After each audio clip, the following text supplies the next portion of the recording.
নমস্কার বন্ধুরা, রাধে রাধে। ঘরোয়া রান্নাঘরে সবাইকে স্বাগতম। আজকে উত্থান একাদশী, সেই একাদশীতে আমি একটা কলা আর আলু দিয়ে রেসিপি বানিয়েছি, সেটি আপনাদের সঙ্গে শেয়ার করছি।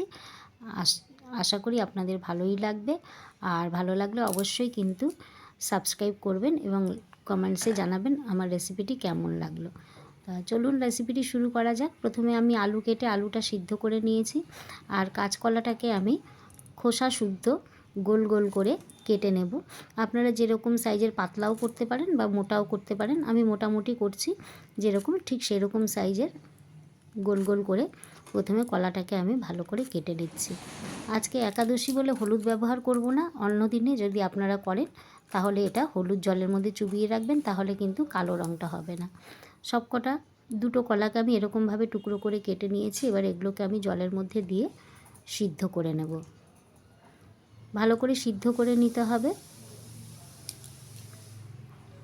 এই রেসিপিটি কিন্তু আপনারা একাদশী ছাড়া অন্যান্য দিনে যদি খান, অনেক রকম মশলা এর মধ্যে অ্যাড করতে পারবেন। ভেতর থেকে আমি কলার কিছুটা অংশ বার করে একটু ফাঁকা করে নিচ্ছি, তবে সম্পূর্ণ না, যাতে খোসার গায়ে একটু একটু লেগে থাকে এমন করেই কিন্তু বার করতে হবে। ছুরির সাহায্যে বার করে নিচ্ছি।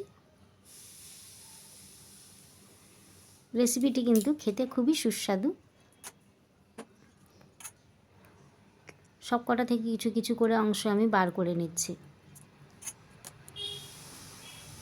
আলুটাকেও আমি ছুলে নিয়েছি। এবার কলার ভেতরের যে অংশগুলো বেরিয়েছে তার সঙ্গে আলু দিয়ে আমি এটা মেখে নেব।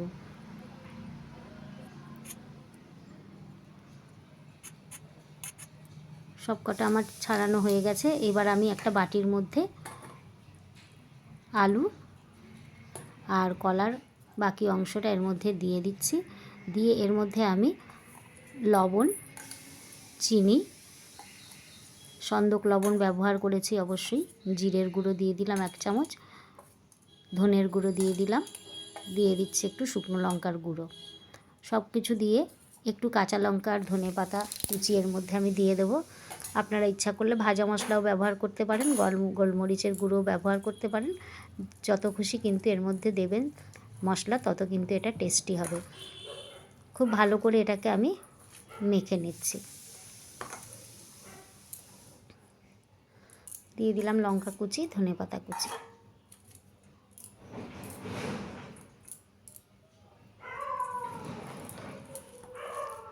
সবগুলো ভালো করে মেখে নিয়েছি।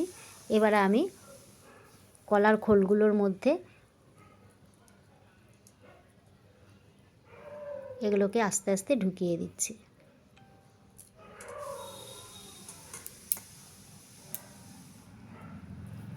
খেতে এত অপূর্ব টেস্ট, আপনারা কিন্তু শুধুও খেতে পারেন, আবার এটার সঙ্গে চাটনিও আপনারা ইউজ করতে পারেন।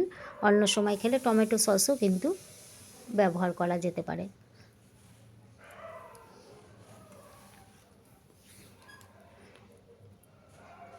একটু একটু করে সব কটার মধ্যে আমি এর মধ্যে ঢুকিয়ে দিয়েছি।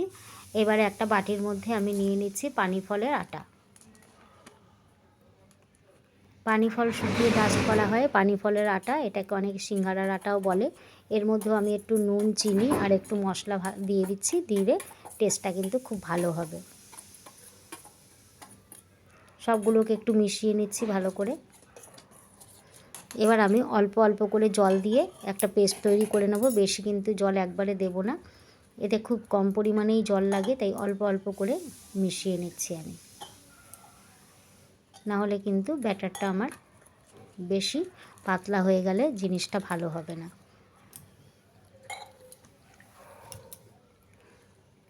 ঠিক এরকমই ব্যাটারটা হবে, এর থেকে বেশি পাতলা হলে কিন্তু হবে না। এবারে কড়াইয়ের মধ্যে আমি বেশ খানিকটা তেল দিয়ে দিয়েছি। তেলটা গরম হলে ব্যাটারটার মধ্যে আমি কলাগুলোকে ডুবিয়ে ডুবিয়ে একটা একটা করে ছেড়ে দিয়ে ভেজে নেব।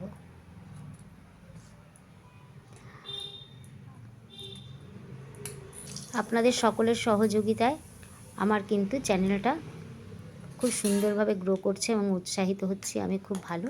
আপনাদের কাছে রিকোয়েস্ট, আপনারা এইভাবেই আমাকে সহযোগিতা করবেন।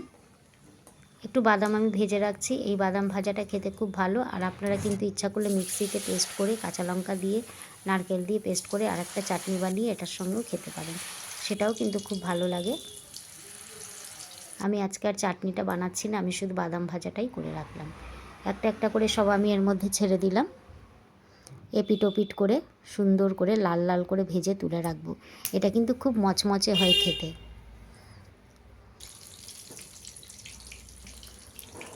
একটু তলা দিয়ে সামান্য লেগে লেগে যাবে খুন্তি দিয়ে, তাই বারবার একটু খুঁচিয়ে দিতে হবে।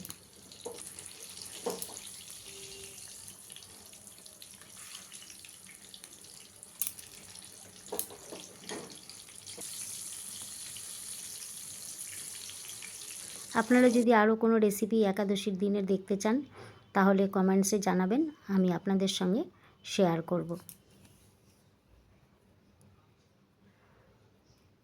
দুর্গা পুজোর পরে একাদশীতে শয়ন একাদশী ছিল, ভগবান শয়নে ছিলেন আর এখন উঠবেন, তাই জন্য আজকের একাদশীটা উত্থান একাদশী নামেই পরিচিত। আজকে কিন্তু খুব ভালো দিন। সমস্ত পকোড়াগুলো আমি ভেজে নিয়েছি, দেখুন দেখতেই কিন্তু খুব অপূর্ব লাগছে, খেতেও অপূর্ব স্বাদ। আবার আপনাদের কাছে রিকোয়েস্ট রইল, যদি ভালো লাগে আপনারা কিন্তু অবশ্যই চ্যানেলটিকে সাবস্ক্রাইব করবেন। Thank you.